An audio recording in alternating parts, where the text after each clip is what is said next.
Adrian was feeling a little bit tired yesterday, which, got back from a big trip and now we're kind of like still getting Maybe that's stuff a good done. thing. I was just so relaxed that I was falling asleep. But once I got up, took a shower, and brushed my teeth, I had maybe 2 more hours in me. But then I slept really awesome. So Yeah. if you're thinking about a vacation, take one because you need it. Yes, yes. Never deprive yourself of some you time. It's very true. Okay, Uh, all right, so he knows I'm a Sky. Now let's talk about the mysterious prince. who's the prince? Clavier. Oh, Apollo, tell me about this Prince of Truces. He was at the crime scene. He looked just like Mr. Gavin.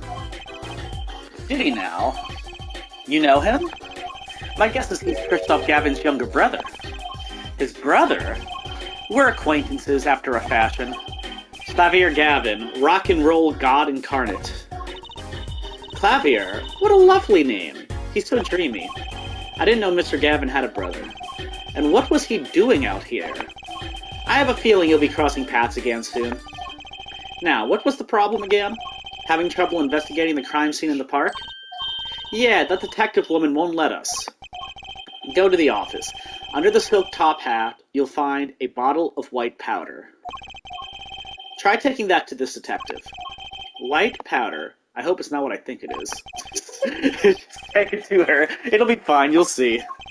Oh, and tell her I said hi. Okay. So let's go to the right agency.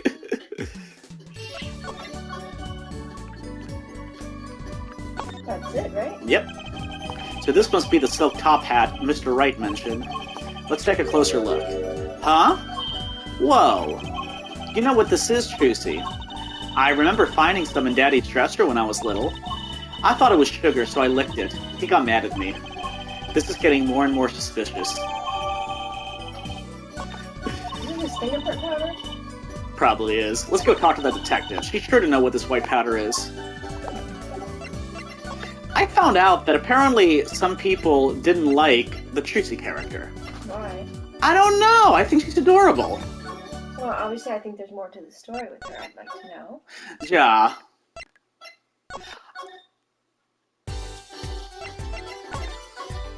She's hard at work. Does this ring any bells? Ah, is that... It couldn't. Where'd you get that? I brought it from the office. You work at the Wright and Company law offices, yes? Yeah, sort of. Detective Sky, how do you know my daddy? Daddy? I'm sorry, who did you say you were? Trucy Wright, Phoenix Wright's daughter. What? Mr. Wright has a daughter? You seem shocked. Well, if you're Mr. Wright's daughter and you're his apprentice, then I'm available to help you in any way I can. Oh, thanks. You can start by not calling me Mr. Wright's apprentice. This powder is used for detecting fingerprints. Fingerprints? I guess you might call it a memento from the time I spent with Mr. Wright. White powder memories. If you find any evidence with fingerprints on it, please let me know. We'll dust for prints. Well, she's quite the eager beaver all of a sudden. Okay, now we can talk to her. The report came in late last night. The body was found much as you see it now. Except it was a real body. But why? Why was the body pulling a noodle stand? If I knew the answer to that, I wouldn't still be here. Well, what was the cause of death? A bullet wound to the temple. He was shot by a pistol. A pistol? Not the easiest thing to come by in this day and age. Unless you're a cop or a gangster. Incidentally, the victim's name was Cal Maractus. I just received the autopsy report, in fact. Oh, so is he the owner of the clinic? I mean, really, what's up with this case? It's enough to make me want to run off, pulling a mysterious noodle stand behind me. Not so mysterious, actually. After all, we know where the stand came from. A likely story. I didn't come here to play games, you know. Actually, we do know where the noodle stand came from. The noodle stand's owner is... Him. Huh. Who's the old guy? This is the proprietor of Eldune's Noodles, Mr. Eldune himself. He's famous in this part of town. Not bad. I guess Mr. Wright picked the right kids for the job. That saved me a lot of work, thanks. What sort of person was the victim anyway? You mean, what did he do? He was a doctor. A doctor? I'm starting to see a connection here. Who, me? I'm just a supervisor for this crime scene. Detective Sky. I was out of the country for a while. I came back to be a forensic scientist. Oh, were you studying abroad? Something like that. I was studying in Europe. Forensic sciences, mind you. But when I got back here, they threw me in criminal affairs just like that. Why didn't you just become a forensics expert in Europe? Well, I suppose there was an option, but I had a lot of favors to repay to people back here. Favors? Wasn't she in high school when she left? What? What's that look for? I was involved in an incident before I left, but Mr. Wright and his people helped me out. I owed them. Really? I had no idea. If she's been out of the country for a while, she probably doesn't know about Mr. Wright's current state of affairs. Could you tell us a bit about the defendant? He's the only son of the Kataki family, yes? Waki Kataki. I don't know if he is the boss's son, but he's certainly throwing his weight around. Violently, in the detention center. I see. Why was he arrested in the first place? You are a defense attorney, aren't you? You're not his by any chance. Actually, yes I am. Well, we have a witness to the moment of the crime. Eh? The witness called the police. They'll be testifying during the trial tomorrow. What? Could you tell us a bit more about the victim? Well, let's see. Apparently he's the physician at a clinic in the area. Quite well off, too, from the sound of it. The clinic's name is the Maractus Clinic. Maybe that's why the cop car was parked there. What? You've been to the clinic? Yeah, though on a related issue. I told the detective about the case of the stolen noodle stand. I see, so that means Dr. Maractus stole the stand and pulled it all the way here? That would seem to be the case.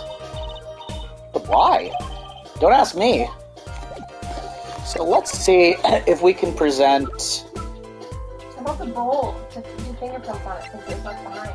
Oh, yeah. Sorry, I don't think I can help you with that. I think you need more than just scientific help. But ask me anything you like, just ask scientifically. Well, I was trying to see if I could show her pictures of people, but... Alright, let's examine the crime scene first. Murder weapon? Oh, well, not really. It's a knife. A shiv, to be precise. Ooh, lingo! The defendant, Waki Kataki, is the son of known gangsters. The police are assuming this belongs to him. Wait, but wasn't the murder weapon a pistol? Huh, look at this. There's a handprint on this shiv. A handprint? Then there might be a fingerprint. Let's investigate.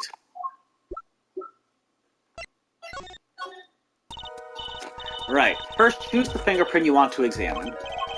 Choose a fingerprint. Look closely at the handle.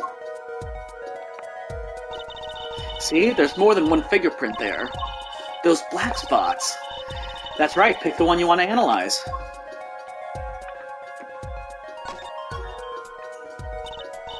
Right, let's get detecting. Wow, she's practically glowing with excitement. First, sprinkle some aluminum powder over the print. With a press of X, like this, see? The oil left by the print absorbs the aluminum powder, so you just dust it off. And blow it off.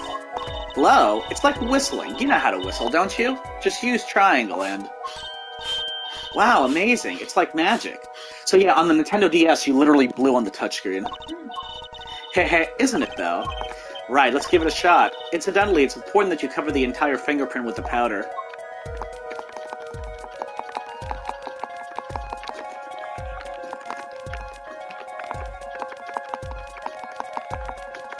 Is this like what you do? Yeah.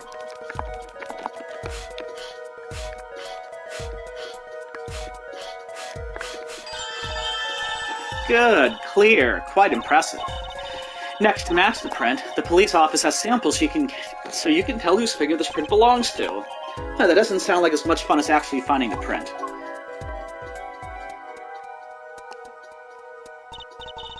Okay, pick the person whose print you think this is. You probably have a good idea whose knife this is already.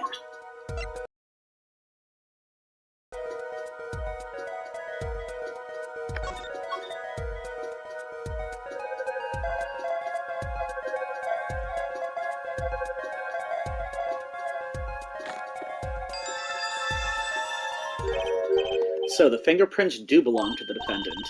Yes, isn't it amazing? Ah, the power of science. It's my life. Apollo, she's sparkling. And I'm dimming.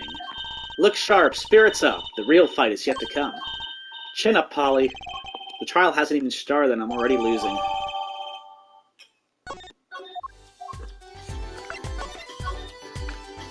Alright, how about the trash can? There's got to be a clue or two around here. You and your trash cans, go ahead, knock yourself out. Please, can't you see I'm doing my huh? Look, another pair of underwear! Wow, Apollo, you're a genius at finding panties. Stop saying that. Wait, these aren't... They're not mine. Could these have been stolen too? I think we know who those are. So, have you met the defendant? No. Visiting hours are almost over at the detention center. You might think about wrapping up here and heading over. Good idea. I don't know what good it will do. We have a witness and a knife with Prince. Have I mentioned I've got a bad feeling about this? Don't worry, it's like a right tradition. Some traditions I can live without. I think that means there's nothing else to find, but I guess, I don't know, just... This mannequin is dressed up to look like a police officer. I've seen one at the station. A mannequin in place of a body. The body of the victim has already been removed. Do you think the victim was the noodle stand thief? Wait, do you think someone killed him because he stole it? Yeah. Taking care of business, a little Plum Kataki style. Try not to sound too eager about that, please.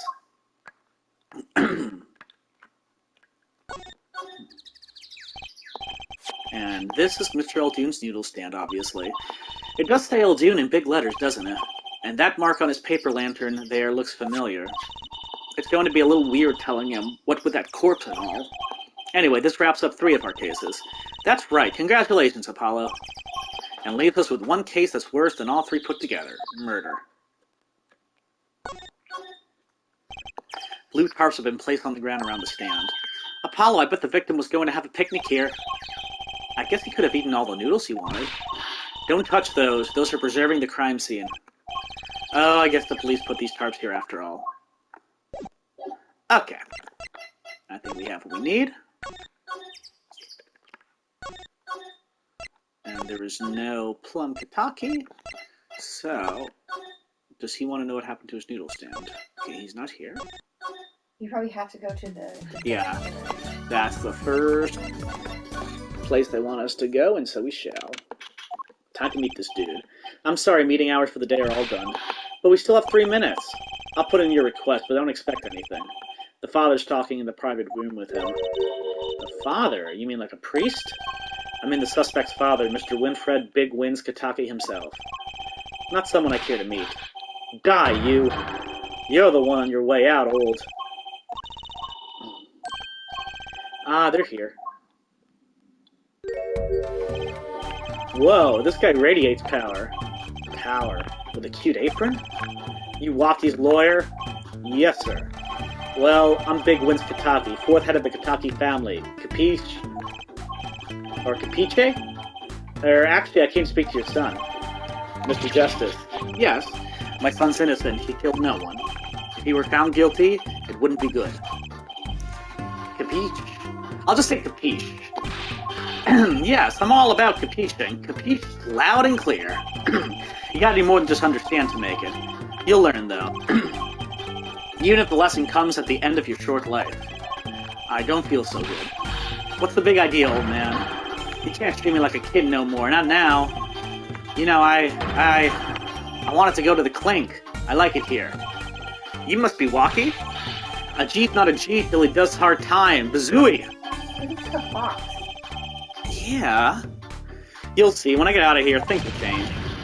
Silence. My apologies, Mr. Justice. He's usually such a nice boy. Forgive me if I have a hard time believing that. Ha, you can't take me under your wing this time, old man. You heard me. I don't need no trial. I did it. I think that's enough for today, Mr. Justice. Don't let me down tomorrow.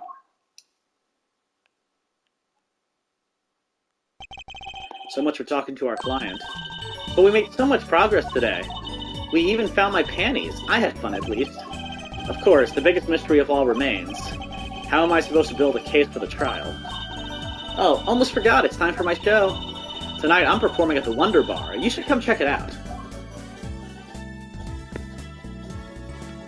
By the way, Wunderbar, in German it's Wunderbar. It means like wonderful, great. Wonderful what? It means like wonderful or great. Ah! Wunderbar, Wunderbar. Okay. Well, then it's a great bar. It works. Also, let me see if I can make the text run a little faster. Hoi.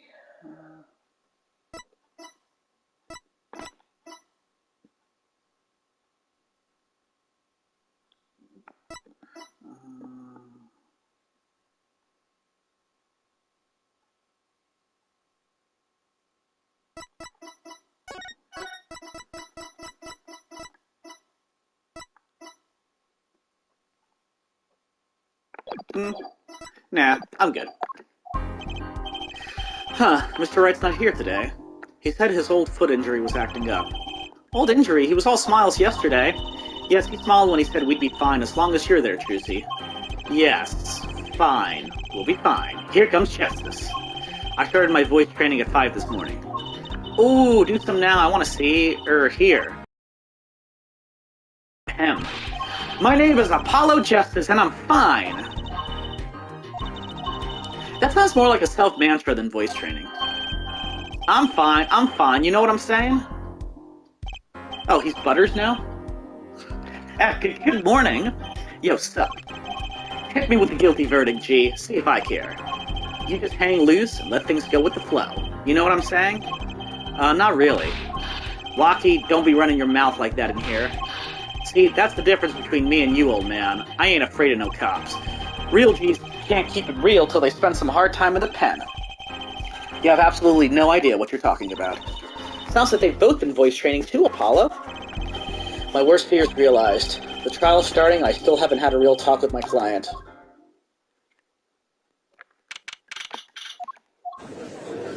There he is, there's the prince. Court is now in session for the trial of Walkie Kitaki. The defense is ready, Your Honor. Ready to rock and roll, Air Judge. Ah, it's him, the guy from yesterday. He's a prosecutor? It's Mr. Gavin's brother. Long time no see, Prosecutor Gavin. Were you taking a leave of absence? You know that little band I started in my free time? Thing is, we got real popular. Hard to say 9. Is that how you say it? No, yeah. 9. 9. To your fans, when 3 of your singles go platinum, ja? I see. To be honest, I was a little concerned. I fear that she might still be distraught over that one trial. Not to worry, Your Judge. I wouldn't miss this day in court for the world. It's worth even more than VIP passes to one of my concerts, ja? How could I pass up a chance to see the true strength of the little boy who bested my brother? It was worth canceling a show or two. Understood. You may give your opening statements to the court. Before that, I was thinking. If the air in the courtroom not a bit serious, it is a court of law. There's no way to get a crowd. That's no way to get a crowd jumping, Judge. They're not supposed to jump. This is a courtroom. Achtung, baby. Today, we played my way. Achtung. Good morning. Achtung. Achtung. Uptung. Okay. What's that noise? Sometimes you have to get on up in order to get down to prosecuting. This is crazy. The victim, Tal Maractus, director of the Maractus Clinic. The scene, People Park. He was found pulling a noodle stand. What in the world was a doctor doing pulling a noodle stand? Yes, I believe you will only find that out by asking the defendant right here, right now. Because it's an undeniable truth that he shot the victim. What do you mean, undeniable? If you were to glare at anyone, Air Justice, glare at the punk in the defendant's chair. His crime was witnessed quite clearly, you see. Very well. Please admit this witness to the court. What is that? 9, not yet. First, there is a little matter to be cleaned up. His air guitar makes real noise. I see that. I told you you'd like him. Could you talk without the accompaniment? I swear I could see the guitar for a second. He looks like a Ken doll with long hair. Hey! What is the prosecutor, Gavin? The motive here, Judge. Why did the little punk do it? Why did he kill the director of the Maractus Clinic? Not so fast. The defendant doesn't have to explain that. Oh, but what if the defendant specifically requests to do so, as he did this morning? I want to give a shout-out to all my homies, I believe he said. What? What is right? Okay. They always say that on stage, you should hit the crowd with speed and ferocity. She's going to get something, so we'll wait 1 second for her to come back. But for now, let me look at the court record. Yay! Ooh! We didn't examine the panties yet. Ah, yeah, this is hers. These bloomers sure have a distinct design. You certainly know who they belong to at a glance. That way, she doesn't have to write her name on them. Genius! I would think writing your name would be easier than drawing a plum blossom. Cute. Yeah, they're not bad.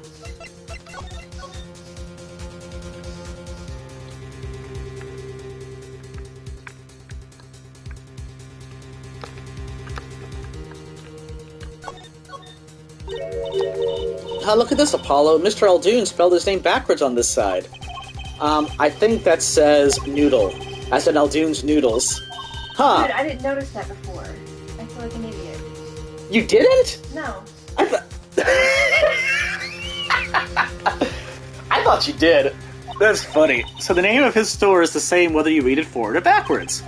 Yeah, I guess it would be. Well, except for the last S. Then how about a store called Team Meat? Close, but that would be Tam Mate backwards. And what kind of store is that? Why, a store that sells meat. It's not meat unless it's Team Meat. Funny. I love that you're like, oh, I didn't notice that. Sounds like he got you good, huh, Polly? Well, this is highly unusual, but the court will now hear from the defendant concerning his motive in the crime. So, you, son, are the defendant. Waki, are you? I ain't your son, old man. You step to a Kataki, you best be prepared to step strong. You step to a public official, you best be prepared to step into jail. You gotta hand it to him, Waki sure has guts. It's not his guts I'm worried about. This is like 20? Yeah, actually, let's check. Oh, switch tabs. 19. Yeah, pretty close. 46 for that, 56 for him, 25 for Emma, 24 for Clavier, 21 for Alita, 46 for Guy Eldoon, 42 for Plum Kataki. We never want to know. Okay. The court will now hear testimony on the defendant's motive. From the defendant himself.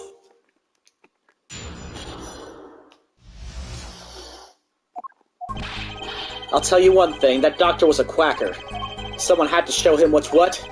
I was in his clinic about half a year ago. He messed up my something bad. And then he just lets me go without a word. See you later, bye. So I gotta go in, get another doc to patch me up again. That was the day I done figured it out. No OG is gonna let that pass. That's why I went to his pad that night. Know what I'm saying? You can go to his pad. They're in the park. Ah. You're saying you were one of the victim's patients. A lot of stuff goes down when you're keeping it real on the street, true dat. I'll tell you one thing, that doc was whack. Very well, the defense may begin the cross-examination. I can't believe this is the first time I'm hearing about all of this. I don't think Apollo has stopped sweating in several dialogues right now. I'll tell you one thing, the doctor was a quacker. First of all, the word you're looking for is quack. And isn't that a little harsh? He's your family doctor. Who asked you, pointy locks? Just who do you think you are? Your lawyer? Look, I ain't trying to hear that. He was a quacker, plain and simple. Someone had to show him what's what. By someone, you mean... Was there anyone with a score to settle with this doctor? Besides you, I mean. You better ask somebody else, Holmes. What do I care? I made up my own mind and did what had to be done, straight gangster style. But why were you so mad at this doctor? Yo, sit back and listen while I drop it, J-Man. I was in his clinic about half a year ago. He messed up my op something bad. So you were a patient at the Miraculous Clinic half a year ago. For what reason? I had what you might call a mark of honor. Can you explain precisely what was wrong? We had a little run-in with the Rivalis family, or the Rivals family. I don't know which one's the correct one. I'll just say Rivals family. That's when I pulled a jack move. Whoa! And ran into an ambush. G busted a cap right in me. According to my sources, you couldn't stand the stress of waiting. And ran in 15 minutes before the appointed time by yourself. Hey, I was more than a match for those guys. So you were carried to the Maractus Clinic from there? Apparently he was shot in the heart. Shot in the heart and he's still alive? I can catch bullets between my teeth, but I never learned how to catch them with my heart. The bullet stopped just short of my thumper, you know what I'm saying? I would have been golden if it weren't for that whack doc. Can't even take out a stupid bullet. So, as you say, the surgery was a failure. That ain't all of it, Holmes. And then he just lets me go without a word. See you later, bye. What do you mean, he just lets you go without a word? What do you think it means? It's whack, that's what. I'm not sure what that means, but it sounds bad. It sounds as though Herr Doctor wished to hide his mistake. This is why he let the defendant go. He's a liar straight up. He's a badder G than me. So I gotta go in, get another doc to patch me up again. Oh, please don't tell me it was that guy from... Ronnie? Yeah. So this bullet is still... You know it. I can still feel it. Right there in my chest, pressing up against my heart. Your words are like a bullet shot straight into my heart. Or something to that effect. Incidentally, that's from one of her hit singles. Well, that sounds like a straightforward case of malpractice. Word, J-Man. Word, no accident. That's for shizzle. I feel so weird saying this stuff. Well, it seems that there were issues with this doctor. Man, putting him down was like doing the world a favor. Waki, please consult your lawyer before saying things like that. Chin up, Apollo. Back straight. But why did this mistake only come to light that day? It was found during the family health checkup. The family health checkup? That was the wackest thing of all. All those G's lining up, taking eye exams and all that. Better to die young than fade away, bizoy. A relief to hear. What's a relief? Oh, did your father not tell you? The pulley you carry so close to your heart, if not attended to immediately, it could kill you. What? Yes, Herr Dr. Maractus had knowledge concerning this ticking time bomb in you. Knowledge that could have saved your life. No way, that's whacked. There's proof. Your checkup report. How ironic that you would kill the one man capable of helping you. Urgent exam needed. You're almost as careless as he was. Ah ha ha ha. Well, now that the place is hopping, let's get this gig started. Started? We've had enough of a warm-up act, ja? Time to hear from the witness. Waki sure is quiet all of a sudden. I'm a little uneasy myself. Is this Gavin's strategy?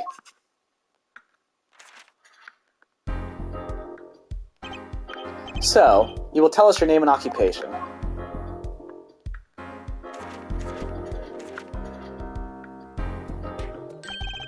My name is Wesley Stickler.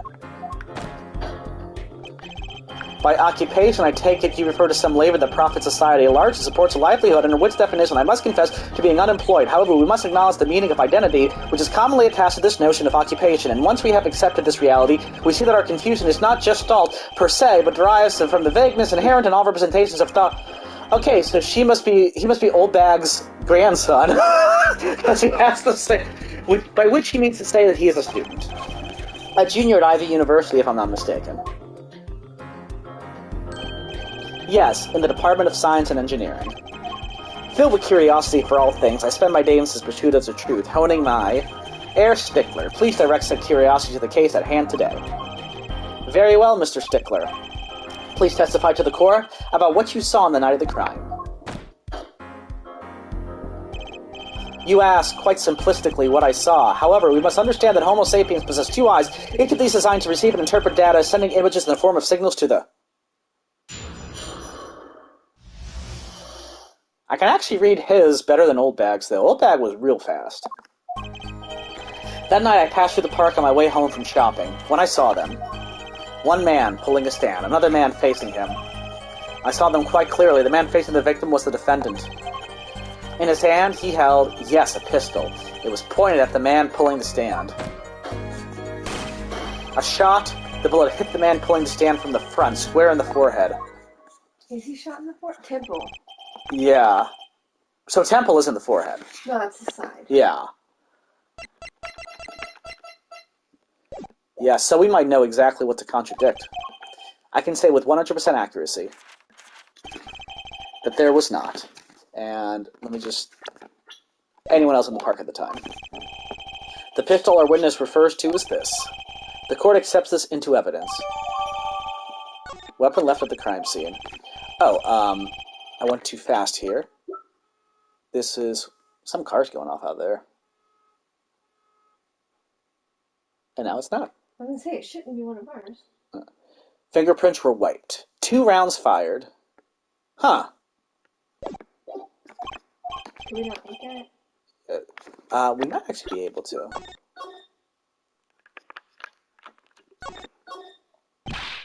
Whoa, don't point that thing at me. Don't worry, I can handle myself around guns. Magic guns, at least. The ones that pigeons come out of. Very reassuring.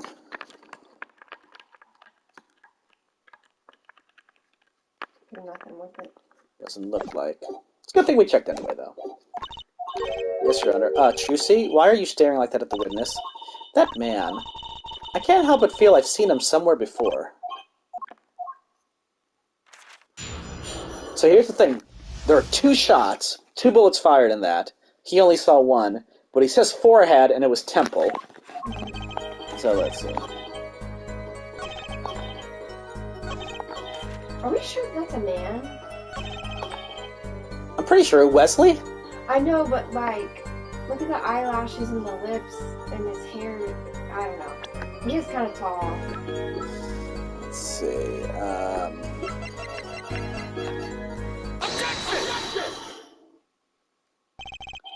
Phew. If that's all of it, I think I have a chance. Is that you relaxing, I see, Air Justice? Huh? Oh, or ahem. Objection! Once is quite enough, Mr. Justice. Apollo, pace yourself. This trial's not over yet. Right. Ahem. Look at this.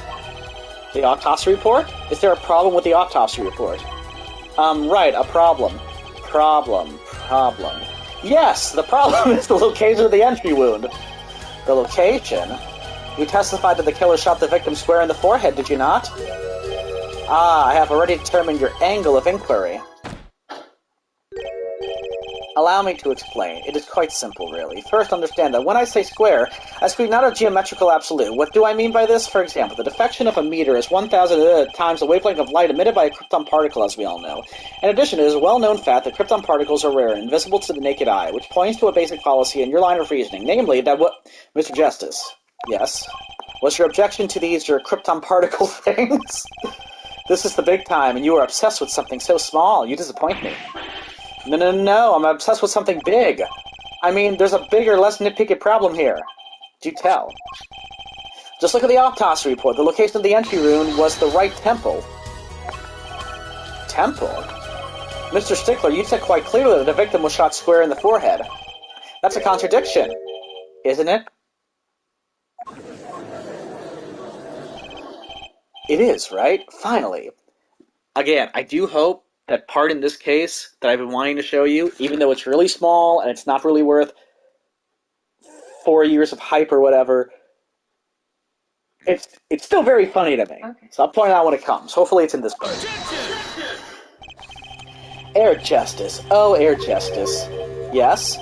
Your tactics are outdated. Try to shake the witness by objecting to trifles? Surely you haven't forgotten the fatal wound your master suffered 7 years ago? Phoenix Wright, was it? Look, I know the wound was in the wrong place according to this testimony. Hey, Air Forehead. Forehead? Let us imagine you are walking through the park. You see two men facing each other, one with a pistol trained on the other. What would you do, Air Forehead? Well, I guess I would try to stop them. I'd probably shout, "Stop!" And you, Fräulein? Fraulein. And you, Fraulein. Me? Well, I'd probably scream, "Eek!" And you, Air Stickler? What did you shout, I wonder? Ack! The victim turned his head at the last moment. Ah, yes, thank you for jogging my memory. It sounds like an addendum to the testimony is required.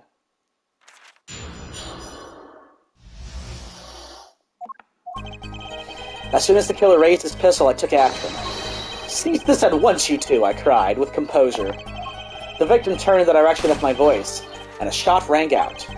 Whereupon our cowardly killer, the defendant, appeared to have become frightened. Tossing the pistol aside, he fled from the scene. I see, so you attempted to stop the crime. Indeed, with composure. Well, maybe the criminal wouldn't have fired if he hadn't shouted like that. That doesn't really matter now, unfortunately. Let us consider this new testimony, shall we?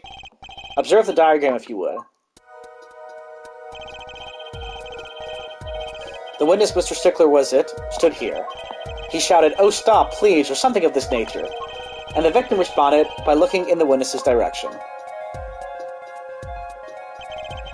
If the killer were to have fired at just that moment, as we can see, the bullet would have struck the right temple, as in the report. That does seem to be the case. Witness the power of a junior in Ivy University's Department of Science. Very well, Mr. Justice, you may cross-examine the witness.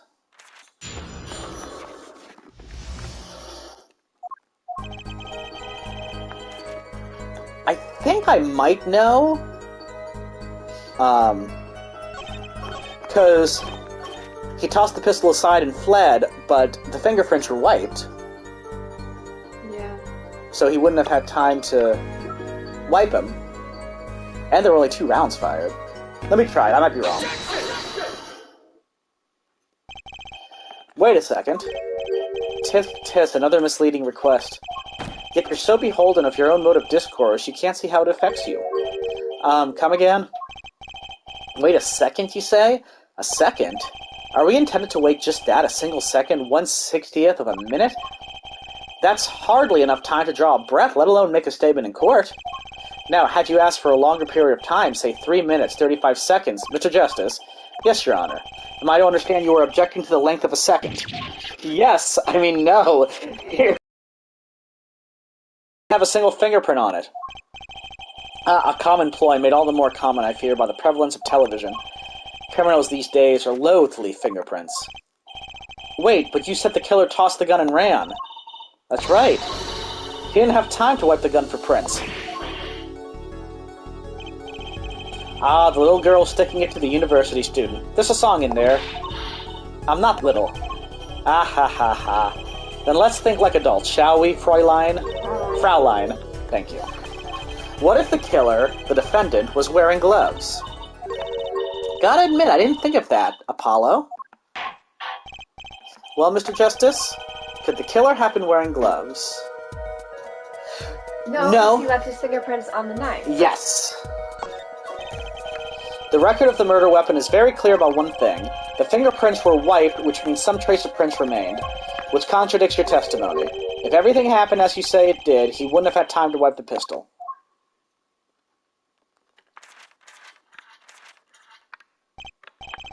That may be, but it does not change what I saw. The killer, the defendant, he threw down the murderous weapon from his hand and fled.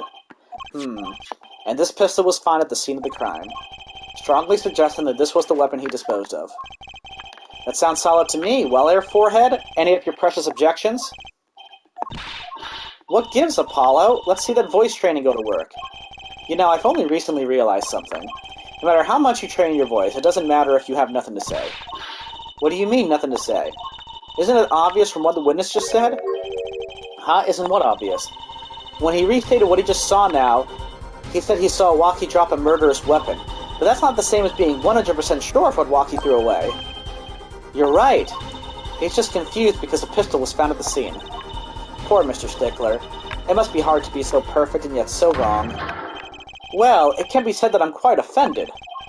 While it is indeed true that once in my youth I wrote a love letter that was seized by a teacher and posted on the blackboard for all to see, and for this the appellation poor might well be prefixed to my name, yet the issue... What we can say for certain is that the witness saw the killer throw something. Does the defense have anything to say about this? Well, if what he threw away wasn't a pistol, then it had to be something else. At least one person on the defense team seems to be thinking. Grr, I'll wipe that smile off your pretty face, Gavin. Perhaps you can inform the court as to the nature of this something else? What did the killer throw away before fleeing the scene? Yeah, definitely. Is that a sword? I saw one of those on the late-night movie last night. Great, a sleep-deprived judge. This knife was found at the scene of the crime, with the defendant's prints on it. His prints? This single piece of evidence proves two important things. One, that what the defendant threw down wasn't a pistol. Two, the defendant wasn't wearing gloves. Indeed. Oh, Air Forehead, you're forgetting two other things you've just proven. Huh? The guy was there. One, the man the witness saw was the defendant, Mr. Wakikitaki. Two, the defendant was holding a knife with the intent of harming the victim. Oh. Indeed. Grr, never underestimate a Gavin is the lesson here. This court is of the opinion that our witness is fond of making assumptions. In that light, I believe it would behoove us to hear about what really occurred. With less assuming, please.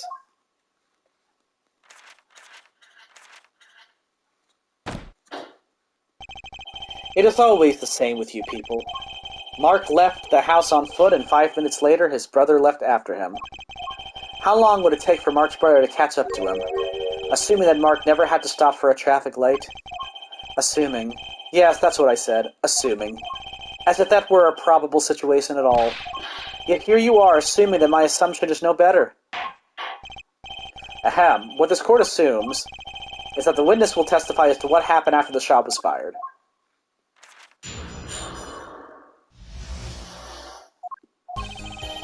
I cannot prevent the killer from leaving the scene.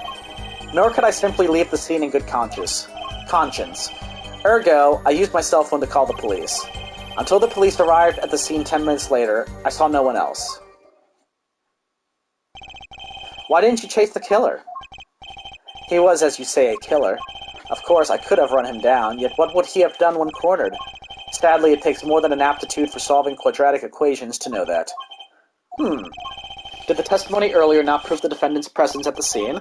And did we not also now know that there was no one else there? It seems clear that we have our killer. Does it not? Does it not, Mr. Justice? I'd better find a way to take this testimony down quick.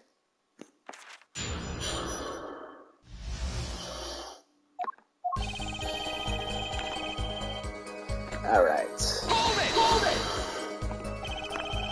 Which way did the killer run? By that time, it was clear the killer had noticed me. Naturally, he ran in the opposite direction. That would mean he ran in the opposite direction from the Kitaki mansion. Actung! Don't even think about pointing out that he was going away from his home. All he had to do was loop back once he was out of sight. Ugh. How did he know that's where I was going? Nor could I simply leave the scene in good conscience. You were certainly composed for someone who had just witnessed a killing. Actung! If one is to devote one's life to the pursuit of science, one must never flinch at the sight of a little blood, nor be so moved by a chemical discovery that one drops one's flask upon the lab room floor. Ooh, cool answer. Very cool. So nothing strange about how he acted. She seems determined about something. She looks like she has something to say. Ergo, I used my cell phone to call the police. Wasn't your first thought to call an ambulance? It can be said that I have dabbled in medicine. The injury I witnessed, namely a single shot to the head, tends to result in death. Ergo, there was no need for me to call an ambulance. Oh, a perfect syllogism. A proof in 3 parts. Exquisite, simply exquisite. He actually looks like he's going to cry. Until the police arrived at the scene 10 minutes later, I saw no one else. Can you tell us in detail about those 10 minutes? I stood in a state of heightened awareness. Anything could happen at any moment. Anyone could appear from any direction. Is that all? No one came. Nothing happened at all. I saw it all, which is to say I saw nothing. It was late at night. It's not odd to think there would be a few people around in the park. So we just stood there watching. Not much to go on there. Trucy, if you've got something to say, by all means say it. I can't find a single problem with that testimony. Had enough at last, Air Forehead? Maybe it's time to back off a bit? We can't back off. Yeah, it seems weird to do that. The defense still has some questions that demand answers, Your Honor. Your opinion, Prosecutor Gavin. Oh, let him play attorney until he's satisfied, I say. I will amuse myself by composing my next smash hit in my head. Why is he so mean? Very well, you may continue with the cross-examination.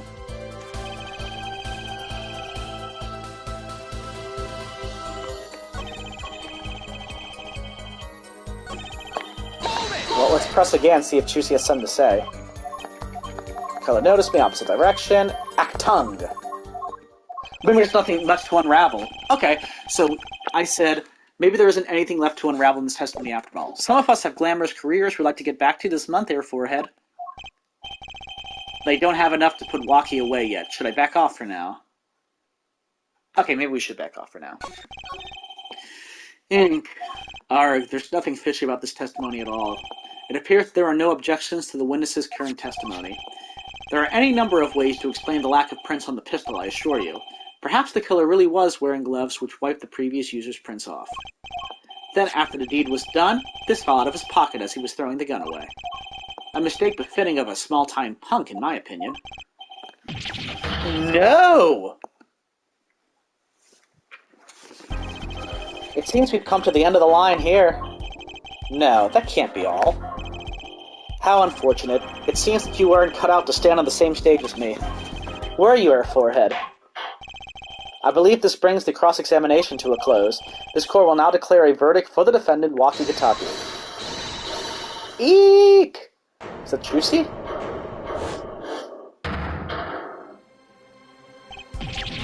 Trucy? Nobody move. What's the meaning of this? Who are you? There will be no verdict in this court, not yet. Wait, are you one of the Katakis? The Katakis? You mean the notorious gangsters? If you don't want to see me give the pretty little girl a new smile, do as I say. Adjourn the court for 20 minutes. What? This court will not bow to pressure from the likes of... Air Judge. I see little point in further aggravating this gentleman. Recess 20 minutes, or I promise you'll regret it. Wait, how did he disappear so fast? Come to the defendant lobby, Apollo. I suppose I have no choice but to adjourn for a 20-minute recess. Bailiff, catch that mysterious man.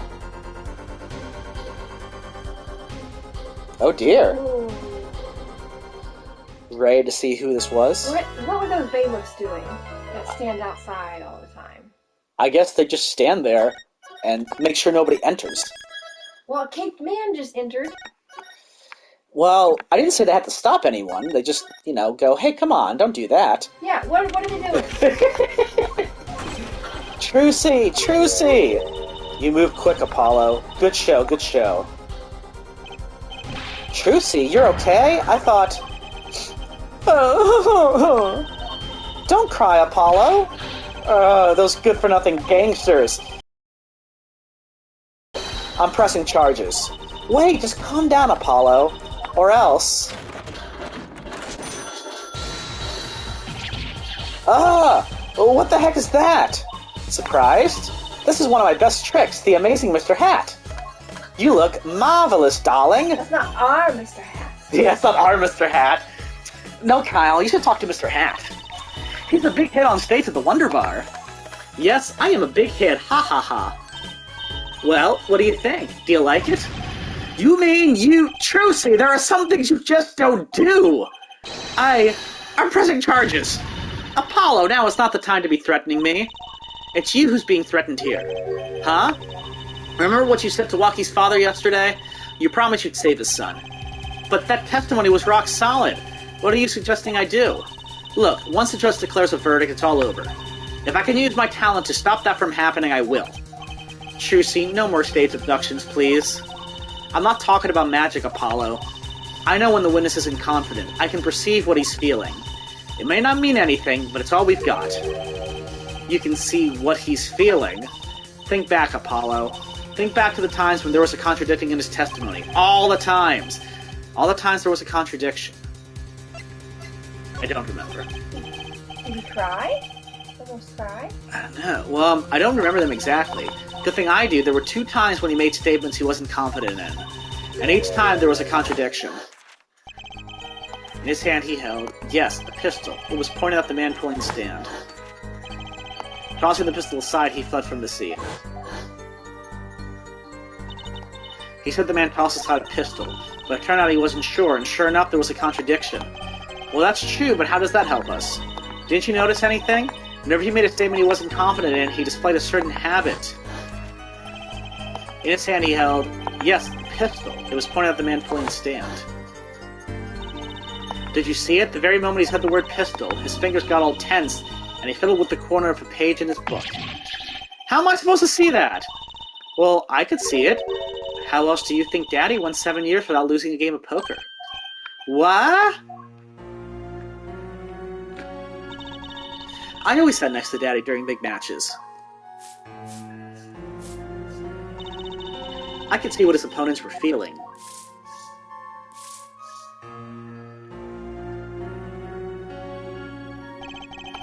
You mean that's how Mr. Right won all those games? It's not cheating officially. I wasn't looking at their hands or anything. And I wasn't there all the time either. Daddy's quite good at poker after all, but not good enough to go undefeated that long. Great, so he cheated. But what does that do for us? I don't believe this. You have to listen to his testimony one more time. No, scratch that. You have to watch his testimony. Perceive the truth. Watch a testimony. Perceive the truth. The only thing I'm perceiving is that I'm going to lose. Not true. Daddy said so. He said, you have the power, Apollo. Mr. Wright said that. Watch the testimony. Perceive his true feelings. Is she serious? Time's up. Sorry, I can't think of any other way out of this, Apollo. What was that she said before the trial started? Huh, Mr. Wright's not here today. He said his old foot injury was acting up. Yes, he smiled when he said we'd be fine as long as you're there, Trucy. Is this what he meant by us being fine? Well, methods aside, she did avoid one guilty verdict already today. Time to show this court what I'm made of. Get ready for justice. I think from now on, when we contradict somebody, let's pay attention to what the heck they were doing at the time. Because I think in the future, again, I've played this before, but I don't remember if they literally tell us what exactly the person's doing each time they're not sure. So we'll pay more attention. You know, I'm starting to think I can do this. I knew you could do it all along. Oh, one more thing. Try to cover for Mr. Hat as best you can. I just flew in from the coast, and boy are my arms tired. Right.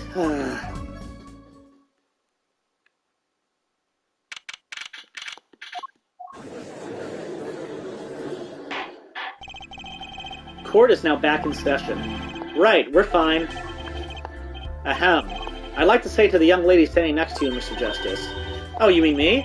Don't you have anything to report? Anything concerning the mysterious phantom in the silk top hat? Ah, right, him. Don't worry about him. I settled that. You settled that? Yes, it was an out-of-court settlement, right. Perhaps... Wait. Fraulein. I was about to say that. Now everyone's going to think that I don't know. Perhaps Fraulein would have us believe it was nothing more than a passing dream. A fantastic illusion. Now you see it, now you don't. Am I right? I think it's onto me. I wish he would stop being so cool. Let us dispense with these niceties. Niceties, and get straight to the matter. What are your plans for a gifted witness? Right. The defense would like to request another cross-examination. Because I forgot to ask something. There was no issue with the witness's previous testimony. I will grant your request, however, but this court will not permit stalling for time. Understood, Your Honor. Don't forget, Apollo. When he isn't sure about something, he has a habit of fiddling with his book.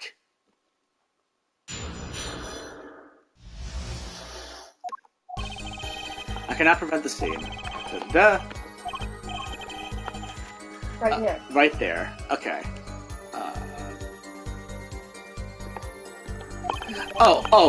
I have to listen to it again. That's what I have to do. Yeah, witness testimony, so now cross-examination is... I'm not sure I'm qualified to watch testimonies after all. Focus, Apollo. Find his weak spot. Focus. If only it were that easy. My ears hear what he says. My eyes see his expression. Do I have to do something more? What other sentences do I have? What's this? My bracelet.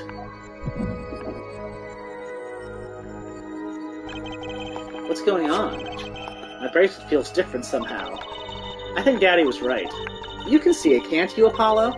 You're almost there. Find the weak spot in his testimony. I know this sounds crazy, but my bracelet is trying to tell me something.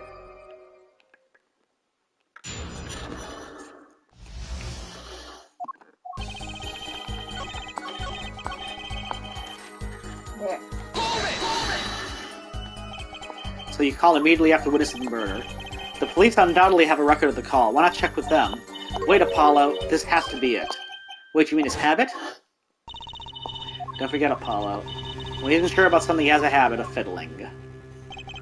The only time he even had the book open was here, which means this is the place to look for this habit. I don't know how I know, but I know. Know what? It's my bracelet. It's different somehow. I can feel it reacting to something about the witness. Your bracelet? I'm not sure I get this focus stuff you're talking about, Trucy. But I have a feeling that trusting my bracelet is the way to go. Okay, I just need to touch my bracelet with triangle as it reacts to the testimony.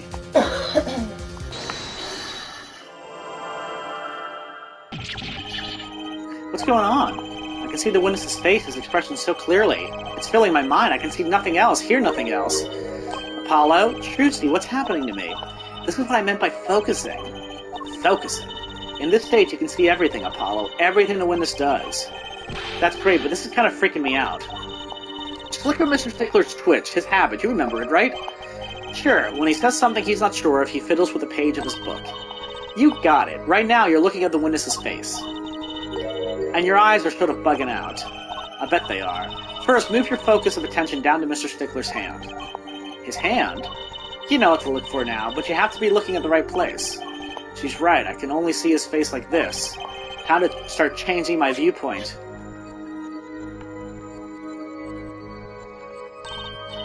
Perfect, now you're really ready. Ready for what? Ready to perceive the truth behind the twitch. Perceive. Try listening to the witness talk as you focus. Then watch for his habit. Right, you mean when he fiddles with the page. That's right. That's your signal to look closer to perceive a triangle. Find its weak spot and I guarantee we'll be able to give him the royal flush. Spoken like a true pokerhead's daughter. I'm a magician, thank you very much. So I have to pay attention to his words and his fingers. Don't worry if you miss it, you can always try again. Right, look out, nervous twitch. Here comes justice. I used my cell phone.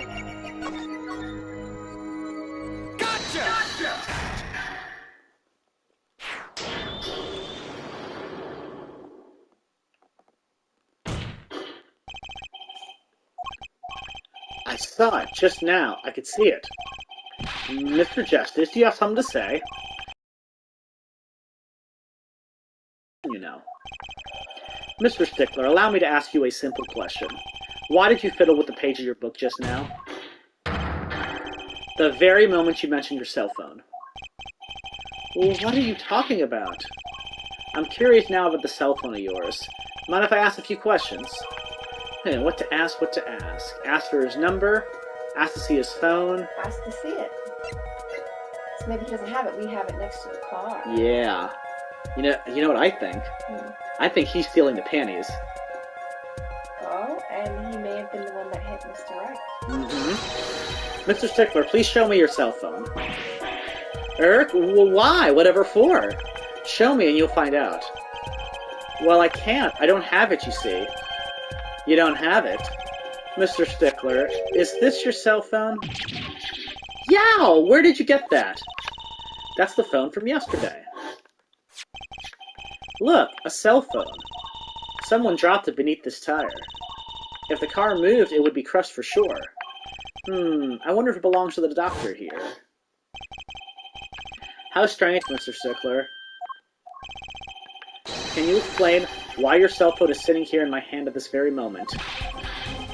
Wait a minute, what is the meaning of this? This cell phone was found yesterday, in the Maractus Clinic garage. Maractus? Why, that's where the victim lived. That's impossible. Mr. Stickler, you lied to the court, didn't you? If your cell phone is here, how could you have called the police?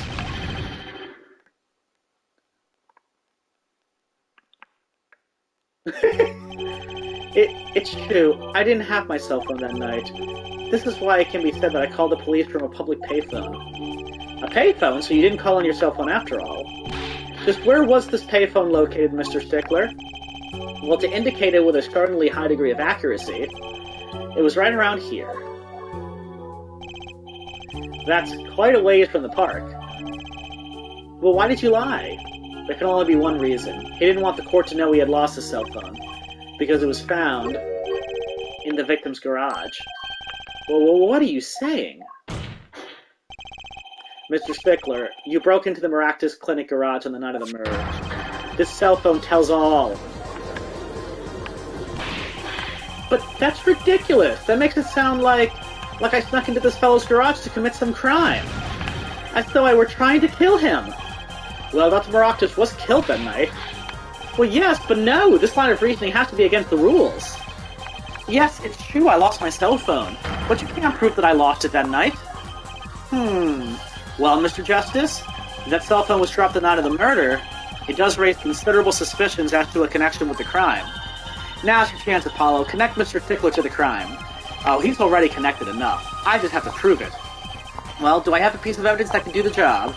Can I prove this cell phone was dropped on the night of the murder? Let's see.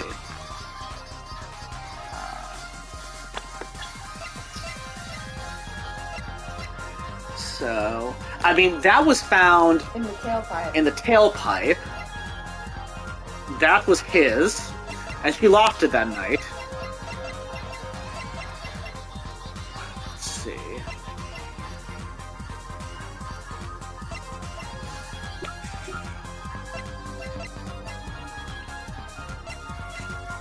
Let's see. Of course I have evidence. Ooh, I like your swagger, Air Forehead. Hit it. The court will see this evidence, Mr. Justice. Hit it, as they say. The evidence that proves the cell phone was dropped on the night of the murder is... So it could be that.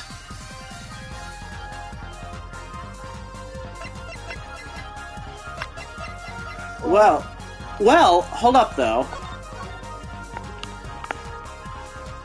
Oh, the time on the watch? Yeah, let me see. What is the time on the watch?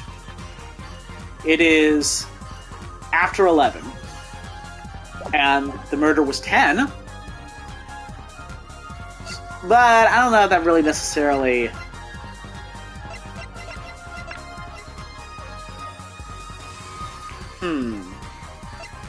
Well, if the car had moved, it would have crushed it. That's right. And the panties were in the tailpipe. Okay. Let's try the phone first. Okay. Well, Prosecutor Gavin? Oh, this is bad. No comment here, Judge. No dice, Mr. Justice. Penalty. Paula, remember where we found that cell phone? If it had fallen on the ground before that night, that's right, the cell phone would have been crushed. Your Honor, one more chance, please. Mr. Justice, keep this up, and you'll run yourself out of a life's worth of chances. Oh, maybe it's this. Okay. Because that happened that night. That's a side view mirror. As it so happens, Dr. Maractus' car was in an accident that took place the night of the murder. An accident? An accident. It happened a little after 9 p.m. just outside People Park, our murder scene. Dr. Maractus' car hit a pedestrian. What are you trying to say? From the absence of a mirror, it's clear that the car was parked after the accident, which means it was parked there after 9 p.m. on the night of the murder. If your cell phone had dropped before the car was parked in that garage, then it would have been crushed. After all, it was lying on the ground right under the wheel. Ergo, Mr. Stickler, the only time you could have dropped this in that garage was after 9 p.m. the night of the murder in the park.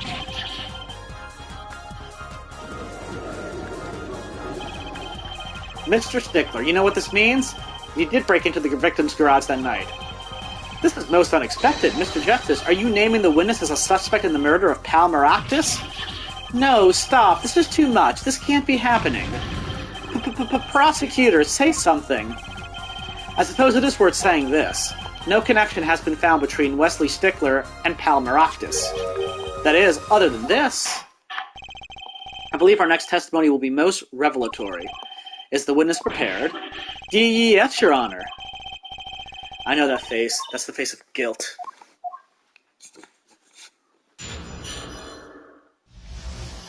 He's so sad. That night, yes, I went to the supermarket. I must have dropped my cell phone on my way back. And when I was walking through the park, I happened to witness the crime. I saw the killer, the victim, the stand, all as clear as day. It was him. I saw the defendant at the scene. Yes, but your cell phone was lying in a garage. Yes. Well, as you can see, my model cell phone has a defect. It is given to rolling. It's quite a pain when I drop it along the road, you know. Looks like a normal cell phone to me. In any case, Mr. Justice, a cross-examination, please. That's funny. My bracelet didn't react at all during the testimony. His nervous habit must not be acting up. I didn't sense anything either, actually. Looks like you're on your own this time around. Right, no problem. I hope. Here comes Justice.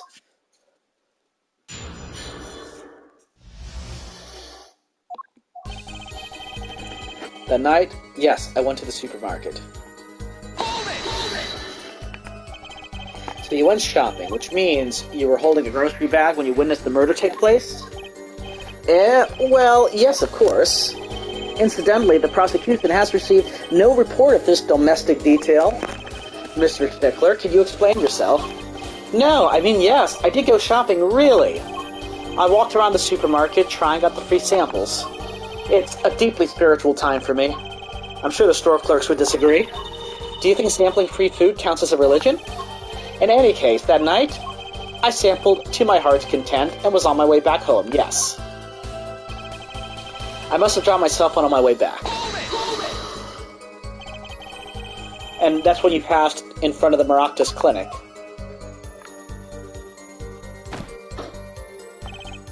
Why, yes, that's correct. That was a pretty suspicious pause there. Mr. Stickler, do you think you could be a bit more specific? Please show us the exact route you took on the night of the murder. Of course. The supermarket is here along the main road. My way home from there takes me past the Maractus clinic. This is probably when I dropped my cell phone. Yet woe is I walked on, unaware of my loss. And walked right into that fateful park. That's when I was walking through the park, I happened to witness the crime. Which entrance did you enter the park from? Well, to be exact, one might say that I went in from the entrance closest to the Maractus clinic. The same entrance our victim used. Did you notice anything when you entered? Wheel marks from a noodle stand, for instance. I have no recollection of such a thing, no. Yet, though I might have missed the tracks, I could not miss what happened next. I am a keen observer of the obvious, you might say. I saw the killer, the victim, the stand, all clear as day. This part of the testimony is the key, I know it. Should I press him about the killer, the victim, or the noodle stand? The noodle stand, maybe? Sure. Do you happen to remember the noodle stand? Quite well, yes. For a student of the sciences, keen observation and healthy curiosity are vital. I remember everything. I could even read the sign. I believe it said, noodle. Yes, that was it. I remember something quite well. For remembering something quite well, it sure took you a while to tell us. And thank you for telling us that a noodle stand sells noodles. Very enlightening. Well, Mr. Justice? What about that sign? Could it be important? I think so. So the sign on the noodle stand said noodle? It appears the defense has just obtained a vital piece of testimony. Is this noodle stand's broth really that delicious? I'll have to go sample the wares one of these days. I think that's worth adding to the testimony as well. whatever sort of noodles that the stand sells, it can't match up to IVU's cafeteria. Some apply to the school merely for a taste of our smart noodles. I wouldn't mind a taste of that myself. So, here's what I'm thinking, but I have to recheck. So, if he was up there, and the guy was there, the victim turned to the left for his right temple to shoot, then he should be seeing Eldoon, not Noodle. Right.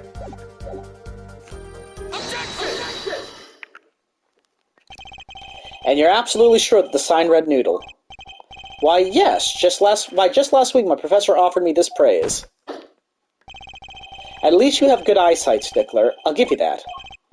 It read, without a doubt, Noodle. I see. What? Why are you looking at me like that? Is that pity I see in your eyes? Let's take a look at our map, shall we? So you're claiming that when you saw the sign you were standing here, was it? Although it would have been a bit hard to read the sign from this spot. You think so? Mr. Stickler, I'd like you to please take another look at the stand, and to carefully read what the sign says. See, the sign actually states the name of the stand's owner. Eldoons. Inconceivable. I'm certain it was definitely Noodle for sure. Positive. I'm afraid your professor was wrong about that eyesight. I wouldn't be so quick to jump to that conclusion. The sign he saw changes everything. The witness says the sign said Noodle. But he saw it right. I believe so. Mm-hmm. What would you say if I told you that there is one spot from which the sign would be read the way Mr. Stickler claims? What? Mr. Justice, show us the spot. The witness actually viewed the stand from this location. So, he says he was here, but he was really here. The witness was standing here, on the opposite side. How do you know that?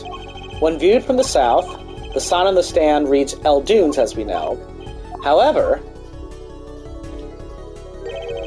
observe the other side of the stand. Oh, this side says Noodle. Exactly, the name of the stand is split between the front and back signs. Mr. Stickler, you lied to the court. You witnessed the crime from the northern side of the park, not the south. Yow! You got me! So what? So what? What does it matter if you saw the killing from the north or the south side? It makes no difference at all. He's right. Travel far enough to the south and you will end up going north. Viewed on a global scale, directions are utterly without meaning. Actually, maybe he's right. What does it change? It changes everything, Apollo. Trucy? Remember his testimony from before, though to be honest, I'm a little scared of where this is leading.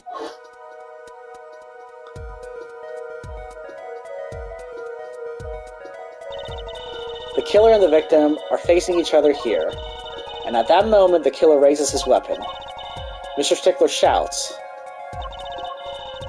at which point the victim turns his head to look, and the killer fires his pistol.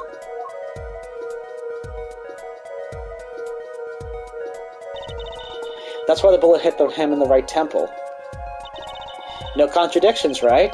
Right, but if Mr. Stickler was standing on the north side of the park, that reverses the whole scenario. Completely, and Mr. Stickler shouts from where he is now, and the victim looks in his direction.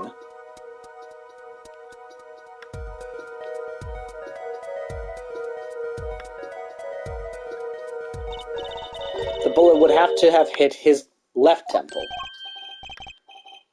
In other words, someone standing at point K couldn't shoot the victim in his right temple. It's impossible. That's right. So now that we know that Mr. Stickler was standing on the northern side, the wound location takes on an entirely different meaning. Indeed, you are absolutely correct, Fraulein. Yes. What meaning? The entry wound was on the right side of the victim's head, correct? Well, the right side of the victim's head is north. North. But that's where the witness Wesley Stickler was standing. Correct. So if he was standing to the north, then the only person here who could have shot the victim in the right temple was Mr. Stickler himself. Yarr!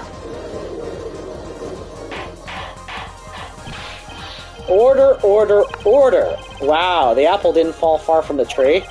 She's flipped this whole case on its head while I was still figuring it out. Clarify one point for me if you would, Air Forehead. What now? Are you truly accusing this college student of murder? Well, I can't say he exactly looks innocent, but something still doesn't feel right. I just can't picture him as the real killer. No, please, looks aside, I'm really a nice guy. I'll let my friends say so. Let's hear what the defense has to say. What are you going to do now, Justice? Should I really accuse Mr. Stickler? Another crime. I don't think Wesley Stickler is the killer, but he's not innocent either. His unusual silence tells me that much. Mr. Stickler, you seem unusually quiet. Tell us why now. The word confession isn't in my dictionary. Tisk, tisk, tisk, Air Forehead. I'm afraid it falls to you to elucidate Air Stickler's silence.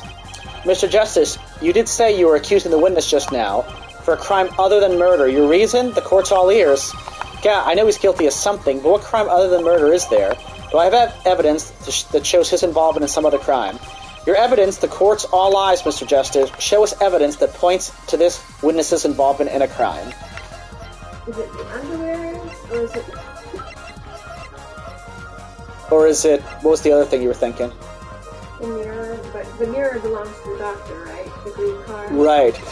But you know, those bloomers were found on the trash can on his side. Mm-hmm. So,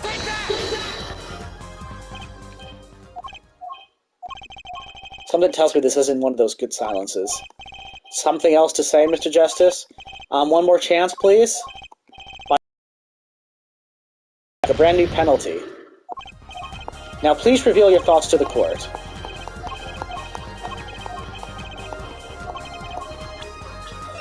Unless it is this, but... maybe that's where he left it? And...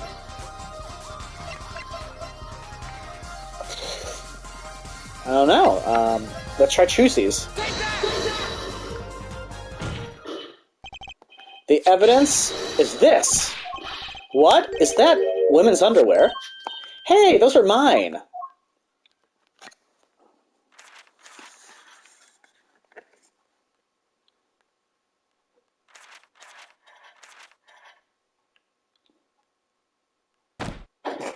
Sit.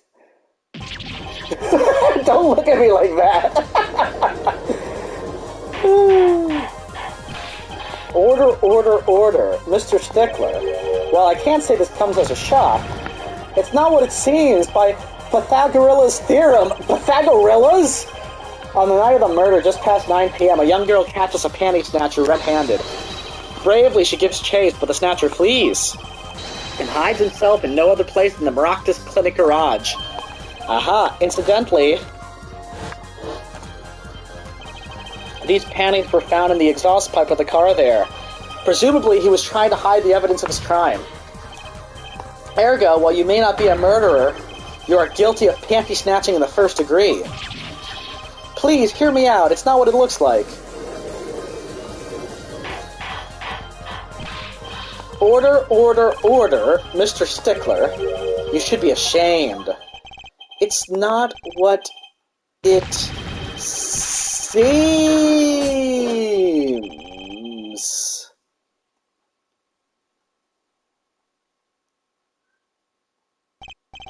So, are we to understand that you were silent not because you were guilty of murder, but because you lacked the courage to admit your theft of this girl's undergarments?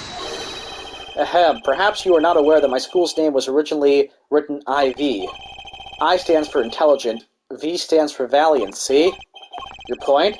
I'm not done. Now, I'm a major in the science department. And what does science teach if not curiosity? Yes, we at the IVU science department are valiantly curious. No challenge is too daunting, and what greater challenge to science than a mystery? Come on, you're talking about a girl's panties here. No, you do not understand. A mystery is the unknown, and the unknown is unacceptable. And, my friend, when it comes to mysteries, those panties are the promised land. From the moment I first laid eyes on them, I was compelled to investigate the first mystery those panties revealed. A tire? Yes, I saw her do it. She pulled a tire out of those panties. But that's not all. First there was the tire, then a stew pot, and a frozen chicken. One mystery after another. It was magic. Oh, I remember now. He's one of the regulars in the audience at the Wonder Bar. Huh? He's talking about my magic panties trick. I just don't understand. A broom from a pair of panties? It mocks the very laws of physics. A broom and a frozen chicken, Trucy? Whatever happened to doves and bunny rabbits? Mr. Stickler, you stole this girl's panties to understand a magic trick? You say panties, but they are so much more than that. For me, they are an object for serious study. I wonder, there has been a recent rash of panty snatchings in the area. Were they all you? I am sorry, but I did it for science. Each time I spied a pair of panties flapping in the breeze, I thought maybe this would be the pair that would elucidate the mystery. Even that night as she chased me through the streets, I wept tears of joy. Perhaps this is the night that I will seize the truth that lies within those panties. Yet, woe is I, for once again the lacy-hearted pattern truth slipped through my fingers, and... Still, that leaves one thing unexplained. You refer to our witness's other lie, yes? The witness claimed he saw the crime from the south, but was in fact in the north. Indeed. Would anyone care to explain why he lied about that? Be my guest, dear Forehead. Me? Did I not hear you correctly? Did you not say you do not accuse the witness of murder? Why then did the witness lie about his location at the time of the shooting? Or have you no idea? Apollo? There's something about the way the diagram is arranged right now. When you think about it, right near where Stickler was standing, isn't there a... Pair of panties in the carpet. Yeah. Well, Mr. Justice, what say you? Do you have any evidence to show why the witness lied about his location? The other bloomers. The evidence that shows why he lied is this. What? More panties? How many panties are you carrying in your pocket, Air Forehead? These are the last, honest. These were found in a trash can at the park. Looking at the diagram, we can see that the trash can was right next to where the witness stood. Mr. Stickler, you didn't. Alas, I'm a failure as a scientist. I can't unravel the mysteries of the universe. I can't even unravel a pair of panties. So, these panties are your handiwork as well? That night, I had been chased, hounded into Maractus Clinic garage. Weeping in frustration, I was forced to abandon my prize. Don't you see how I felt? Believe me, I'd rather not. I hid in the garage for a short while, then abandoning the panties, I made for home. To avoid the office where the girl works, I went toward the south entrance. When I saw them hanging there on a clothesline by a giant mansion. A giant pair of panties! Apparently he didn't know those bloomers belonged to the mob. I had them safe in my pocket, ready to take home, when I stumbled upon a murder. The murder of Dr. Maractus. I reported what I had seen, but as I waited for the police to arrive, I got scared. What if they searched me? That's when you disposed of the bloomers. Yes, it was a severe blow to the progress of science, but one that had to be borne. A fascinating, if disturbing, tale.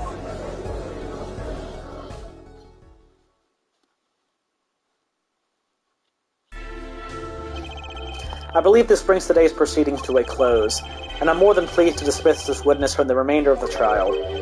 One last thing, if I might. Yes, Prosecutor Gavin. Regardless of where we ended today, some vital points were made. Namely, the defendant, Waki Kitaki, was at the scene of the crime, and he was pointing a weapon at the victim. One more thing, Waki Kitaki has a clear motive.